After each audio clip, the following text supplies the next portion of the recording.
कोई दूसरा नहीं बना सकता ना, बाबा बना सकता। बाबा हमें मदद करेगा, बाबा मार्गदर्शन करेगा, बाबा सहयोग देगा, लेकिन बनाना तो हमें ही पड़ेगा। इसलिए पहला अटेंशन हमारा किस पर होना चाहिए?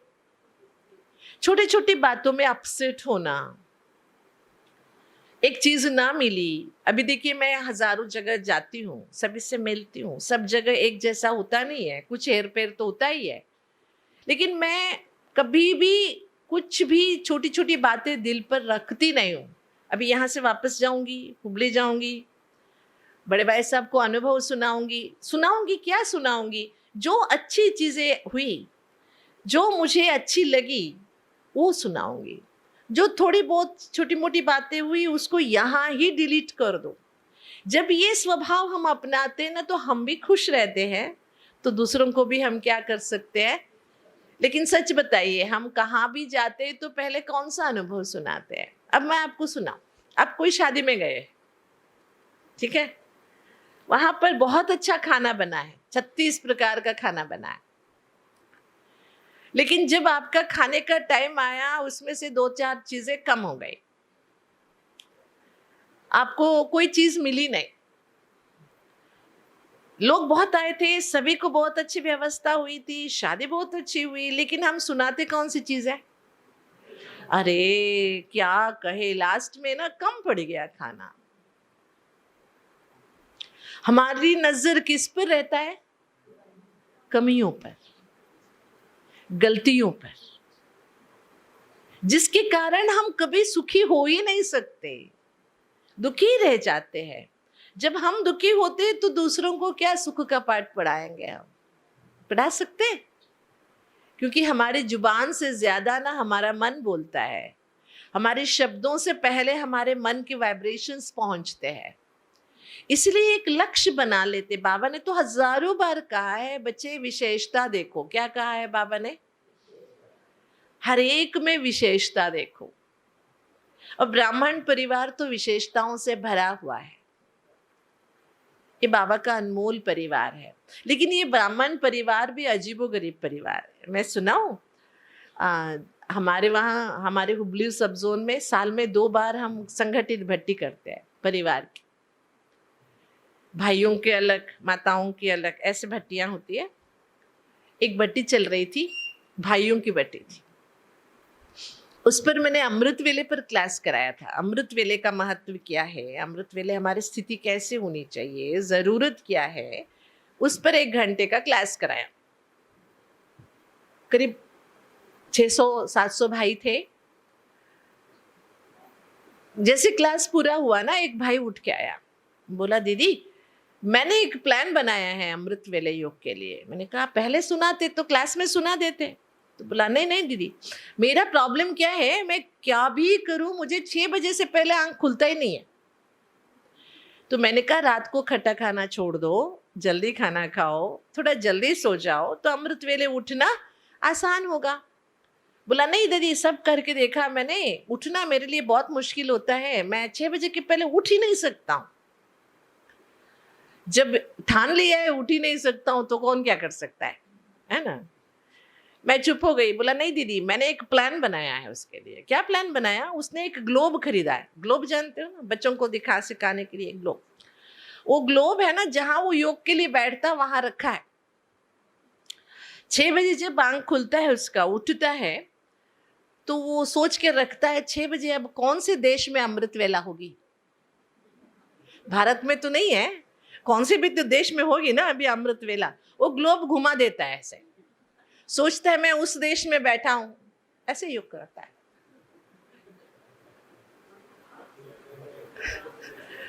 ऐसे ज्ञानी बच्चे तो संगम युग में ही मिल सकते हैं, है कि नहीं है? बताइए। इसलिए ऐसे बच्चों को देख के बाबा ने कहा मेरे बच्चे ना मेरे से सवेरे सवेरे अमृत वेले काले कोट वाले वकील बन के आके मेरे से बहस करते हैं। ऐसे कहा है ना बाबा ने। मुझे वंडर लगा, ये ग्लोब लाने ऐसा प्लान सोचने से अच्छा था तू रात को थोड़ा जल्दी सो जाता, थोड़ा खाना कम खाता, सवेरे सवेरे ऑटोमेटिकली आंख खुलती, भूख के कारण तो खुल जाती ना। थोड़े जल्दी खाना खा के सो जाता, भूख लग जाती तो आंख खुल जाती। ऐसा कुछ प्लान बनाओ ना कि ऐसे मैंने सोचा वैसे इतना बड़ा पढ़ा लिखा आदमी भी नहीं था, लेकिन प्लान देखो कैसा बनाया था। ऐसे बनाना चाहिए नहीं? हाँ? फिर मैंने कहा ये किसने कहा, कौन सी मुरली में बाबा ने कहा है ऐसे? तो कहता है दीदी कौन सी मुरली में बाबा ने कहा है कि भारत के अमृत वेले उठ के योग करो। कहते हैं बाबा ने कहा अमृत वेले योग करो, ऐसे थोड़ी कहा कि भारत के अमृत वेले उठ के योग। कौन से भी देश के अमृत वेले उठो योग। मतलब रात को भी कहीं अमृत वेला तो होता ही होगा ना, रात के 12 बजे 10 बजे भी कहीं अमृत वेला, मतलब 10 बजे उठो, ऐसे कहा है क्या बाबा ने? मतलब अपने को अलबेला बनाने के लिए, अपने को आलसी बनाने के लिए, अपनी कमियां छिपाने के लिए ब्राह्मण कैसे कैसे बहाना बना देते। इसीलिए बाबा ने कहा है दुनिया में सबसे ज्यादा अगर बहानाबाजी देखना है तो किस में देखो, क्योंकि ज्यादा ज्ञानी है ना। इसलिए बाबा कहते ज्ञान के साथ साथ क्या होना जरूरी है, योग का होना। बिना योग के केवल ज्ञानी बन जाते हैं तो ऐसे बहुत सारी चित्र विचित्र बातें सुनने को मिलती है। इसलिए संगम युग में हाँ, थोड़ा सा हल्के से खुश होना ये जरूरी है, रमणीकता जरूरी है, लेकिन रमणीकता ही हो जाए और हम पुरुषार्थ के बारे में कभी सीरियस ही ना बने तो हमारे हिस्से का पुरुषार्थ कौन करेगा? करेगा कोई? करेगा? आपके हिस्से का काम कोई दूसरा कर लेगा। ऐसे नहीं सोचना कि आपको कोई सेवा का चांस मिला है, आप सोच के देरी से आओ मेरे हिस्से का कोई दूसरा कर लेगा, ऐसे नहीं होता है। इसलिए वर्तमान समय हमारा लक्ष्य होना चाहिए कि हम सभी को वापस घर जाना है। जाना है ना? उसके लिए पता नहीं, ऐसे नहीं सोचना मैं बूढ़ा होके बुजुर्ग होके शरीर छोड़ के जाऊंगा, या जब संगम युग का अंत होगा तब तक हम जिएंगे या नहीं पक्का पता नहीं है। लेकिन जब तक इस शरीर में है, शरीर से जाते वक्त हमें क्या लेके जाना है और जीना कैसे है। दुनिया में जाने के बारे में कोई सोचता नहीं है, केवल जीने के बारे में सोचते हैं लोग। लेकिन बाबा हमें जीना भी सिखाता है और जाना भी सिखाता है। जीने के साथ साथ जाने के लिए क्या चाहिए, क्या लेके जाना है हमें, कैसे हमारी स्थिति को हमें बनाए रखना है, ये संगम युग की विशेषता है कि हम अपने स्थिति के ऊपर अटेंशन दें। इसके लिए चिंता न करें, लेकिन स्थिति को शक्तिशाली बनाने के लिए, मतलब मैं तो बहुत ऊंची ऊंची बातें नहीं सोचती हूँ। मैं कभी फरिश्ता, कर्मातीत इनके बारे में नहीं सोचती हूँ। मैं पहले कदम के बारे में ज़्यादा सोचती हूँ। मेरा अटेंशन होता है सदैव मेरी आत्माभिमान स्थिति ठीक रहे, जो फाउंडेशन है। अगर मैं आत्माभिमान स्थिति को मैनेज कर रही हूँ तो मुझे अंतिम स्थिति तक पहुँचना आसान हो जाएगा। रोज उस पर अटेंशन रहता है। रात को सोते समय मैं बाबा से बातें करते हुए कहती हूँ आज देह का अभिमान कितने बार आया, कहाँ कहाँ मैं फेल हुई। किसी के सामने हम छुपा सकते, लेकिन अपने को तो हम जान सकते हैं ना। जान सकते कि नहीं जान सकते। इसलिए मैं 2 शब्दों के लिए सदैव अटेंशन रखती हूँ। एक दिखाई देना, एक है देखना। आप सब मुझे दिखाई दे रहे हो, लेकिन आप में से क्या देखना है मेरा चॉइस है ना। दिखाई तो देह देगा, देह का पहनावा दिखा, भाव स्वभाव दिखाई देगा, लेकिन उसके अंदर छिपी हुई आत्मा को मुझे देखना है जो दिखाई नहीं दे रहा है। दिखाई देना, रास्ते चलते बहुत सारे नज़ारे देखते हैं हम, दिखाई देता है, लेकिन उनमें से क्या याद रहता है हमें। अब मैं कल वाराणसी से यहाँ तक आई, बहुत सारी चीज़ें थी, लेकिन उसमें से कुछ भी याद नहीं है हमें, क्योंकि हमने देखा नहीं है। समझ में आया? खासकर जिस पर हम अटेंशन देके देखते हैं ना, वो ही याद रह जाता है हमें। दिखाई दी हुई सारी चीजें याद नहीं रहती। तो आप सोचिए, अभी हमें एक व्यक्ति से मिले हम, उसमें क्या देखना है हमें? जो दिखाई देता है वो ही देखना है, या जो दिखाई नहीं देता उसे देखना है? आपको क्या याद रहता है? कमी कमजोरियां याद रहती है? अच्छा, एक प्रश्न आपसे। आपकी दीदियां आपकी पालना कर रही है ना? आप आओ ना आओ समय पर क्लास खोलती है, मुरली सुनाती है, टोलियां देती है, बहुत प्यार से ज्ञान योग में आगे बढ़ाती है। आप मान के चलिए पूरे साल 12 महीने वो सेवाएं करती है। एक दिन कोई कारणवश आप क्लास में आए, आपने कुर्सी खींच ली, कुछ आवाज हो गया, तो दीदी ने थोड़ा सा आपको डांटा। पूरा साल भर वो आपको प्यार से सिखाती है, समझाती है, पालना देती है। एक दिन उन्होंने आपको डांटा, आपको क्या याद रहता है? पूरे साल की टोली, मुरली, पालना, या एक दिन की डांट? सच बोलना, क्या याद रहता है? अरे दीदी तो डांटती है, रोज डांटती है क्या? नहीं, कभी उसने कुछ कह दिया तो या कौन सा चीज पकड़ के बैठते हैं हम? ये सच है, पूरी अच्छाई को भूल जाते। केवल दीदी की बात मैं नहीं कर रही हूँ, घर में भी ऐसे होता है आजकल। आप बच्चों को जिंदगी भर बच्चों की पालना करते हो, एक दिन क्या आपने बच्चों को डांट दिया, बच्चे क्या करते? अरे ये पापा तो बेकार है, ऐसी बातें करते हैं। दुनिया की सोच और बाबा के बच्चों का भी सोच ऐसे ही चलता है। हम एक कमजोरी को ही पकड़ लेते, बहुत सारी अच्छाई को छोड़ देते, जिसके कारण से हम आगे नहीं बढ़ पाते, हम भटक जाते। बाबा ने तो हमें कहा है हर एक में क्या देखना है, हमें क्या देखना है? विशेषताएं देखनी है। बाबा ने कहा विशेषता देखने का चश्मा पहन के रखो, लेकिन हमने कौन सा चश्मा पहन रखा है? कौन सा? हम ढूंढते रहते हैं।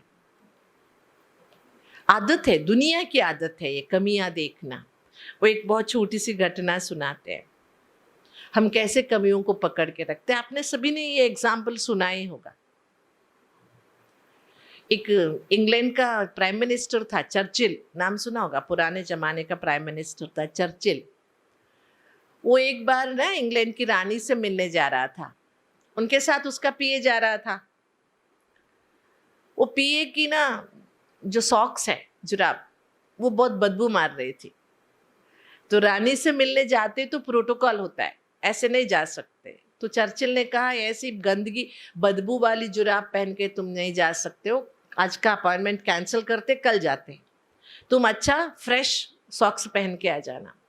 फिर दूसरे दिन दोनों जा रहे थे, फिर वो बदबू मार रहा था।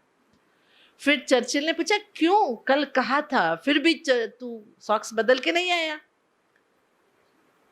तो वो असिस्टेंट बोलता है नहीं साहब बदल के आया हूँ, देखिए नया पहन के आया हूँ। फिर क्यों बदबू मार रहा है? तो कहता है आपको विश्वास हो ना हो इसीलिए वो जो कल वाला जुराब है ना वो जॉब में रख के आया हूँ दिखाने के लिए।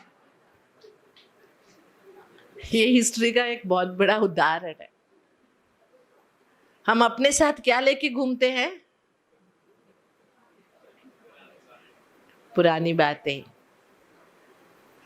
जो छोड़ना चाहिए, जो रखना नहीं चाहिए, वही पकड़ के चलते हैं। ऐसे हुआ था कभी, तो उसी में लटके रहते हैं, अटके रहते हैं, जिसके कारण से हम आगे नहीं बढ़ पाते। तो क्या लक्ष्य रखेंगे?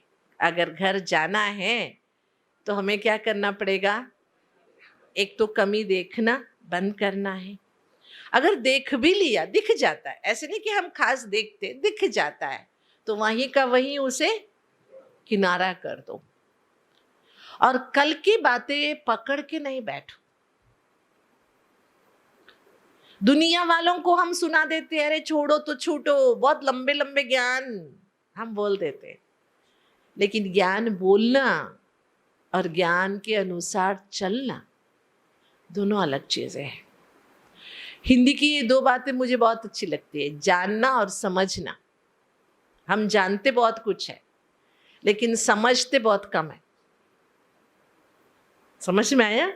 बाबा ने ये पूछा है कई बार, बाबा ने समझा है ना, बाबा ने ये कभी नहीं पूछा जाना, बाबा ने कहा है कभी समझा? हम जानते सब कुछ है क्योंकि हम देवी आत्मा है, हम देवता आत्मा है, संस्कार है हमारे में।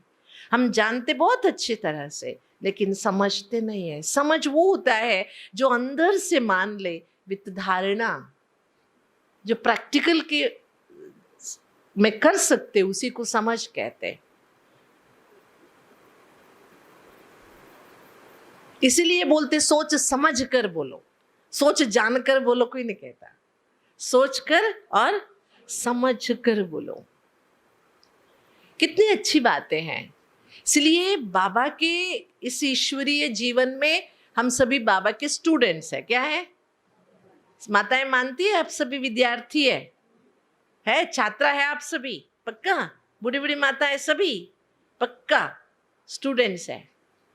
और हम स्टूडेंट्स के लिए 2 सिलेबस है यहाँ पर, इस पाठशाला में, इस यूनिवर्सिटी में 2 सिलेबस है। एक है साकार मुरली, एक है अव्यक्त मुरली। 2 ही सिलेबस है और कोई सिलेबस नहीं है। सिलेबस माना जो सरकार फिक्स करता है ना, बाबा के सरकार ने ये 2 ही फिक्स किया हुआ है। कौन सी? साकार मुरलियां, अव्यक्त मुरलियां। उसके बाद जो भी बुक्स है, जिनकी भी क्लासेस है, वो सब एक्स्ट्रा है। लेकिन ओरिजिनल क्या है हमारे? साकार मुरलियां और अव्यक्त मुरलियां। इसको जितना हम अच्छी तरह से समझने का अभ्यास करेंगे, प्रयास करेंगे, कोशिश करेंगे, और वो मुरलियां ही हमें मुरलीधर के नजदीक ले जाएगी। इनकी उनकी सबकी बातों में हमें नहीं आना है। किसकी भी बात अगर मुरली की तरफ ले जा रही है तो हमें उस राह पर चलना।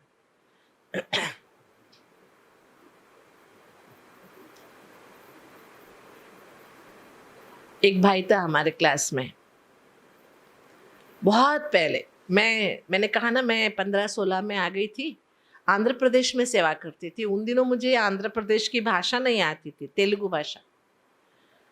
वहां मैं 18 साल की थी।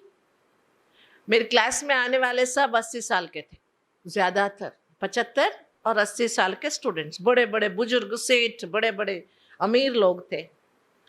मैं छोटी सी, मैं मुरली पढ़ती थी तो कहती दीदी धीरे, दीदी धीरे। ठीक है, धीरे धीरे धीरे मुरली सुनाती थी। झुटका जाता था, मुझे इतना धीरे सुनाना पड़ता था, फिर भी सुनाती थी।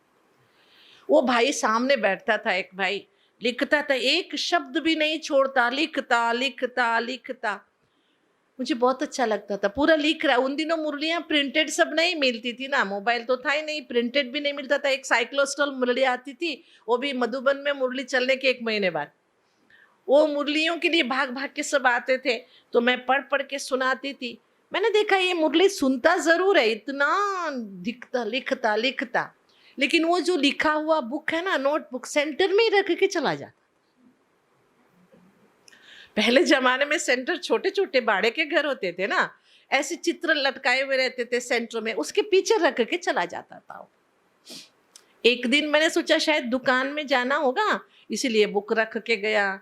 दूसरे दिन मैंने सोचा कुछ काम होगा, नहीं, रोज रख के जाता। 1 महीना देखने के बाद मैंने उस भाई से पूछा, भैया मुझे इतना कष्ट देकर आप लिखते हो, आगे जाने नहीं। दीदी रुक जाओ, एक सेंटेंस क्या पढ़ी मैं, एक वाक्य, आगे नहीं, वो पूरा लिखेगा, बाद में मुझे आगे जाना है।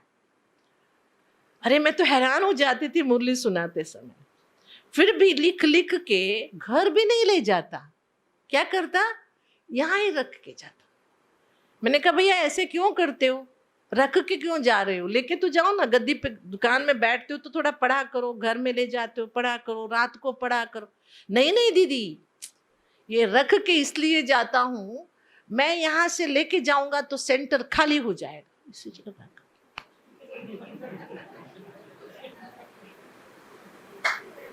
वंडर, मैं कहती हूँ ना, ऐसी किस्से मैं आपको कितने सुनाऊं। कितने सुंदर सुंदर भाई भाई बहने मिले जो अजीबो गरीबो विचार रखने वाले। अरे मैं हैरान रह गई, किसके लिए लिख रहे हो फिर ये सारा। कहते बाबा कहता है ना लिखो, इसीलिए मैं लिखता हूं। मैंने कहा बाबा कहता है लिखो और पढ़ो भी, ऐसे थोड़े कहता है बाबा लिख के यहां रख के जाओ, कहता है क्या बाबा? कितने बाद में मैंने एक दिन से, मैं नई नहीं गई थी उस सेंटर में, बाद में एक दिन मैंने सफाई के लिए निकाला, हर चित्र के पीछे उसी के बुक से भरे पड़े। बेचारा ये दुनिया में नहीं करते, ओम नमः शिवाय या जय रे राम कुछ लिख के, राम राम लिख के रखते, मंदिरों में जाके रख के आते। ऐसे ही मुरली लिखो रखो, किसके लिए रखते हो आप भी बताओ? मुरली लिखते हो ना, सभी पॉइंट्स लिखते हो ना, पढ़ते हो क्या वापस जाके?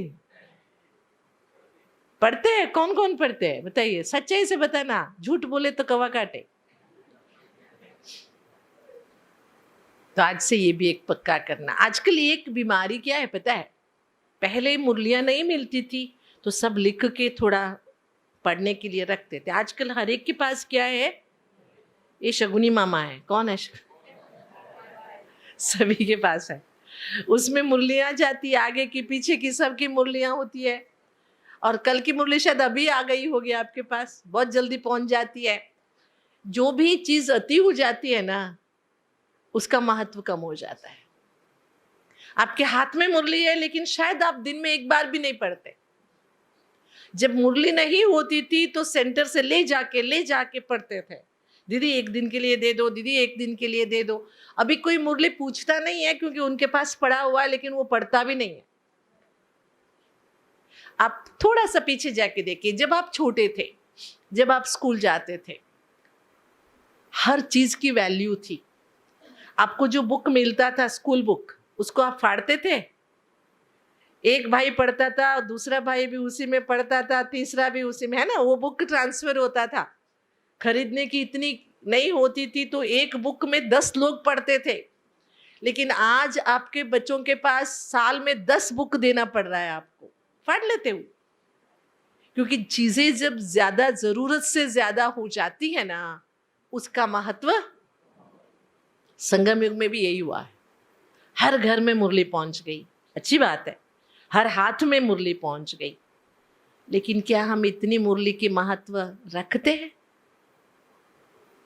दीदी हम पढ़ लेते हैं, दीदी हमारे पास मुरली है, सच में पढ़ते हैं? या जो क्लास में हम अटेंशन से सुनते थे, वो इफेक्ट हमारे अंदर आ रहा है? सच में अभी तो अच्छा होना चाहिए। मुरली हाथ में है तो उसे 10 बार पढ़ो। दादी जानकी कहती थी, जब हम दादी जानकी से मिलने जाते थे, बाहर मुरली रखी रहती थी। हंसा बहन कहती थी, मुरली याद है क्या आज की? नहीं तो पढ़ के जाओ, दादी मुरली पूछेगी। अगर आप नई पॉइंट सुनाओगे तो दादी क्या करती थी, पूछती थी आज की मुरली में क्या था वीणा? नहीं सुनाई तो दादी मुरली पढ़ना शुरू कर देती थी, सच में। और दादी को बार बार पढ़ने से थोड़ा तकलीफ भी होता था ना, इसीलिए हंसा बहन कहती थी बाहर पढ़ के जाओ, अगर आपको याद नहीं है तो 1-2 पॉइंट्स याद करके जाओ, ताकि दादी पूछे तो आप बता सको। ताकि दादी को, इतना दादी मुरली पर अटेंशन देती थी। हम दादी का गुणगान कर लेते हैं, ठीक है, हम दादी तो बन नहीं सकते, लेकिन एक अच्छे गुण तो अपना सकते हैं। अपना सकते कि नहीं सकते? बताइए, कर सकते हैं? ये अच्छाई, मुरली कितनी बार पढ़नी है कम से कम? आपने देखा है मुसलमान लोग जो होते हैं, ट्रेन में भी सफर कर रहे होते हैं, नमाज के वक्त ना टॉयलेट के बाजू में बिछा देते हैं और शुरू कर देते हैं, देखा है ना? क्या हमें बाबा से इतना प्यार नहीं है? कम से कम 5 बार नहीं पढ़ सकते हम मुरली? पढ़ सकते कि नहीं पढ़ सकते? कौन कौन पढ़ते हैं? ठीक है, अब तक नहीं पढ़े, आज से कौन कौन पढ़ेंगे? पढ़ेंगे पक्का? आपके हाथ में मुरली है, देखो बाबा ने वरदान दिया है, मुरली है आपके पास, उसे पढ़ो। अमृत वेले एक बार पढ़ो, अमृत वेले के बाद पढ़ के आओ, सेंटर में एक बार सुनो, 2 बार हो गया, फिर दोपहर के भोजन के वक्त जब भी समय मिले, फिर शाम को एक बार पढ़ो, फिर रात को सोते समय और एक बार पढ़ के सो जाओ। जिसको मुरलीधर से प्यार होगा उसे मुरली से प्यार होगा, जिसे मुरली से प्यार होगा उसका किससे प्यार होगा? मुरलीधर से प्यार होगा। ठीक है, आपको सुनाऊं जो बाबा ने कहा है, गीता के ज्ञानदाता को जब प्रत्यक्ष करोगे तो ये अंतिम सेवा होगी। अंतिम सेवा कौन सी होगी? गीता ज्ञानदाता को प्रत्यक्ष करना। लेकिन मैं इस बात पर विश्वास रखती हूँ कि हमें गीता को सिद्ध नहीं करना है, लेकिन हमें गीता को स्पष्ट करना है। क्या करना है? स्पष्ट करना, सिद्ध नहीं करना। सिद्ध करने जाओगे तो वो आपके सामने हजारों बोलते जाए। एक अनुभव सुनाती हूँ, ओआरसी में ही हुआ था, शायद 2-3 साल पहले। गीता का कॉन्फ्रेंस था, बड़े बड़े वाइस चांसलर्स आए हुए थे संस्कृत के, संस्कृत यूनिवर्सिटीज के, कॉलेजेस के वाइस चांसलर्स थे, कुछ महंत भी थे। एक राउंड टेबल रखा हुआ था, वहाँ एक बोर्ड रूम है ओआरसी में, उस बोर्ड रूम में हम सभी बैठे हुए थे। एक तरफ हम बीकेस थे बड़े बड़े, हम, मैं थी, बसवराज भाई जी थे, उषा बहन थी, शारदा बहन थी, इलाहाबाद वाली मनोरमा बहन थी, भाई साहब थे, आशा दीदी थी, ये सब बैठे हुए थे। एक तरफ वो सभी बहुत बड़े बड़े नामी ग्राम। विषय 2 रखा हुआ था, एक गीता का भगवान निराकार है, एक गीता का भगवान सर्वव्यापी नहीं है। हाँ, 2 बातें थी। पहले राउंड में मैं कोऑर्डिनेट कर रही थी पूरा प्रोग्राम।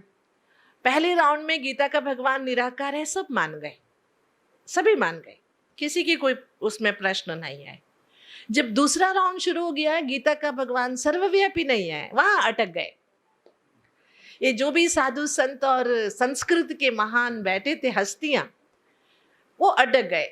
उन्होंने कहा न्याय, एक गौतम का न्याय शास्त्र है, कुछ उपनिषद है, कुछ वो सभी लेके बैठ गई, इसमें ऐसे कहा, इसमें ऐसे कहा है, भगवान सर्वव्यापी है। ब्रजमोहन भाई साहब ने कहा कि अभी क्या कर सकते, ये लोग ऐसे बहस कर रहे, बंद कर देंगे। मैंने कहा अभी मैं तो भाषण नहीं कर रही थी, मैं कोऑर्डिनेट कर रही थी। फिर मैंने भाई साहब से कहा, भाई साहब मैं 1 मिनट बोलूं? मैं 1 मिनट बोलती हूँ, उसके बाद क्लोज कर दें। मैंने एक बात पूछा कि गीता किसने सुनाई, पहले बताओ, गीता किसने सुनाई? आप सभी को विश्वास है गीता भगवान ने सुनाई? ठीक है। सभी संस्कृत पंडितों ने भी कहा हाँ भगवान ने सुनाई। और ये जो आप कह रहे हो न्याय शास्त्र है, उपनिषद है, ये किसने बनाए? मनुष्य ने बनाए? नहीं नहीं, न्याय शास्त्र गौतम ऋषि ने बनाया, उपनिषद फलाने ने फलाने ने फलाने ने। अब आप बताओ, सुप्रीम कोर्ट में जजमेंट देने के लिए कोई हाई कोर्ट का जजमेंट का आधार लेता है क्या? नहीं लेता है ना। सुप्रीम कोर्ट की जजमेंट सुप्रीम कोर्ट की जजमेंट के आधार से ही होती है, उसको हाई कोर्ट के जजमेंट के आधार से नहीं लिया जाता। जब गीता भगवानुवाच है, भगवान के बातों को सिद्ध करने के लिए आप मनुष्यों के बातों का सहारा क्यों ले रहे हो? है ना। आप अगर अभी गीता का भगवान सर्वव्यापी नहीं है, इस बात को स्पष्ट करना है, तो गीता के आधार से कीजिए। कोई उपनिषद, कोई वेद, कोई न्यायशास्त्र का आधार नहीं लेंगे। जब ये बातें हमने कहा ना तो अटक गए। मैंने उनको स्पष्ट कहा, सूरज को देखने के लिए सूरज की रोशनी की जरूरत होती है। कितना भी फ्लड लाइट लगाओ, आप सूरज को नहीं दिखा सकते। सूरज को देखना है तो कौन सी रोशनी चाहिए? सूरज की ही रोशनी चाहिए। तो बस गीता के भगवान को स्पष्ट करने के लिए भी क्या चाहिए? गीता का ही ज्ञान चाहिए। गीता के ज्ञान के बिना इधर उधर के शास्त्रों के आधार से हम गीता के ज्ञान को या गीता के भगवान को स्पष्ट नहीं कर सकते। जब ये बात हमने पकड़ लिया ना, चुप हो गए। उनके पास गीता की गहराई नहीं है, उनके पास हजारों शास्त्रों का ज्ञान है, लेकिन हमको हजारों शास्त्र चाहिए नहीं, हमको चाहिए केवल भगवानुवाच। भगवानुवाच से आप स्पष्ट करो। फिर आ गए, गीता में एक अध्याय है, विभूति योग कहते हैं उसको। कोई गीता पढ़े हुए बैठे? जी, गीता में 18 अध्याय है, हर एक अध्याय का अपना एक नाम है। 10वें अध्याय का नाम है विभूति योग। विभूति योग में ये बताते हैं कि हाथियों में मैं ऐरावत हूं, पर्वतों में मेरु पर्वत हूं, गायों में कामधेनु हूं, ऐसे कहते जाता है। उसको आधार लेके बोले भगवान तो सब जगह है। फिर मैंने उनको कहा, भगवान ने कहा है मैं गीता मतलब गायों में मैं कामधेनु हूं, ये नहीं कहा कि सब गायों में मैं हूं। कहा है क्या? नहीं है। पर्वतों में मैं हिमालय हूं या मेरु पर्वत हूं, हाथियों में मैं ऐरावत हूं, सभी हाथियों में मैं हूं, ये नहीं कहा। बात तो सही है। फिर मैंने कहा ये है, आपको पता है ना, आप व्याकरण जब पढ़ते हैं, ग्रामर, संस्कृत व्याकरण पढ़ते हैं, उसमें एक अलंकार आता है, सुने अलंकार। उसमें एक अलंकार है जिसका नाम है उपमा अलंकार। इंग्लिश में उसको एडजेक्टिव बोलते, क्या बोलते? एडजेक्टिव। ये बहन जी हेममालिनी जैसी है, एक अलंकार है।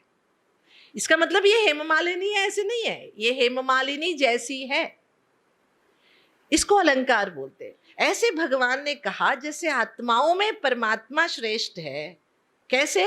जैसे गायों में कामधेनु श्रेष्ठ है, वैसे मैं आत्माओं में सर्वश्रेष्ठ परमात्मा हूं। बस जब ऐसे समझाया सब चुप हो गए। आप देखेंगे जब गीता की मेरी एपिसोड सुनेंगे आप, ऐसी जहां जहां कठिनाई आई है सब जगह बाबा ने इतनी मदद की है, वो कठिनाई को हम बीच रास्ते से निकाल के गए। न शास्त्र वालों को बुरा लगेगा, लेकिन बाबा का ज्ञान वहां स्पष्ट होता हुआ बिल्कुल स्पष्ट होता जाएगा। एक दिन ना मैं ये शूटिंग कर रही थी गीता का, एक भी उदाहरण याद नहीं आ रहा था, शायद विभूति योग ही है, एक भी उदाहरण याद नहीं आ रहा था। बाबा क्या करूं आज, कैसे शूटिंग करूं, कुछ भी याद नहीं आ रहा है। बाबा से बातें कर रही थी। मैंने बाल बनाया था, आपको पता है आजकल बाल बहुत अच्छे झड़ते हैं, तो मैं मतलब डायमंड हाउस में थी, न्यू डायमंड में, टाइल्स पर मेरे बाल गिरे हुए थे। जैसे वो देखा मेरे मन में एक स्ट्राइक आ गया, एक बाल जब सिर पर है तो कितने अच्छे लगते हैं ना, वही बाल अगर खाने में आ जाए, सब्जी में आ जाए, चावल में आ जाए तो कैसे लगेगा? सोचिए, अच्छा लगता है? बहुत अच्छा है, समझ के खाते हैं? नहीं, हर एक चीज का एक अपना जगह होता है। बाल सिर पे शोभता है, अगर जमीन पे बड़ा रहा तो उसको कूड़ा कहते हैं, खाने में आ गया तो उसे खाने को फेंक देते हैं। इसी तरह हर चीज का एक सही जगह, सही समय होता है, उसको वहीं पर रहना है, सब जगह उसे इस्तेमाल नहीं कर सकते, है कि नहीं है? बताइए। ऐसे बाबा ने कितने कितने एग्जाम्पल्स याद दिलाए हैं जो सोच भी नहीं सकते थे, ऐसे सब बाबा ने समय पर सिखाया। तो बस हमें क्या याद रखना है? ज्ञान किसका है और प्रत्यक्ष किसको करना है? और हम कौन है? हम माइक है। हम क्या है? अभी देखिए घंटों से मैं सुना रही हूँ, आप सुन रहे हैं, आपको किसी का नजर पड़ा ये कौन सी कंपनी का माइक होगा? नहीं, किसी को जरूरत नहीं है इसकी कंपनी जानने का, बस मेरी आवाज आप तक पहुंचा रही है, इतनी काफी है। वैसे हम सभी माइक है, हमारी कोई बड़प्पन नहीं है, लेकिन पहुंचाना किसकी आवाज है? और बाबा के बच्चों तक पहुंचाना है। इसमें हमारा कोई बड़प्पन नहीं है। जब हम इसको रियलाइज करते हैं, अनुभव करते हैं, तब हमारे अंदर कभी अहंकार नहीं आएगा। नहीं तो ज्ञान की, मैं इतने सालों से ज्ञान में हूँ, मैं पुरानी हूँ, मैं इतने घंटा योग करती हूँ, मैं ऐसी हूँ वैसी हूँ, मैं, है ना? वो रामायण की एक उदाहरण सुनाते हैं ना, जब राम वापस लौटा अयोध्या तो कौशल्या ने पूछा लंकेश का वध करके आ गया? तो राम ने कहा नहीं नहीं माँ, मैंने लंकेश का वध नहीं किया, लंकेश के अंदर जो मैं था उसने उसका वध कर दिया। तो हमें भी क्या करना सिखाते हैं बाबा? मैं। इसलिए अभी हमारा लक्ष्य होना चाहिए, सेवा हो, धारणा हो, परिवार हो, कर्म हो, हर एक में हमारा लक्ष्य होना चाहिए। रोज मेरी स्थिति थोड़ा थोड़ा थोड़ा ही सही क्या होना चाहिए? ऊपर उठना चाहिए। कल से आज, आज से कल, थोड़ी थोड़ी सुधार मुझे करते रहना। कोई हम परिपूर्ण परब्रह्म नहीं है क्या? बन रहे हैं, परिपूर्णता की ओर कदम बढ़ा रहे हैं, तो कदम कहीं अटक न जाए। ठीक है? इसलिए आप सभी खुश हैं? अपने आप से नाराज तो नहीं होते? दूसरों से नाराज होते हैं क्या? नहीं होते? ये झूठ है। छोटी छोटी बातों में हम दूसरों से नाराज हो जाते हैं, छोटी छोटी बातों में दूसरों को जिम्मेदार समझते हैं, जबकि कोई किसी के दुख का कारण नहीं है। हमारे संस्कार, हमारे स्वभाव ही हमारे दुख के कारण है। ये अगर जब हम समझ लेते हैं तो बाबा के ज्ञान में आगे बढ़ना हमारे लिए बहुत बहुत बहुत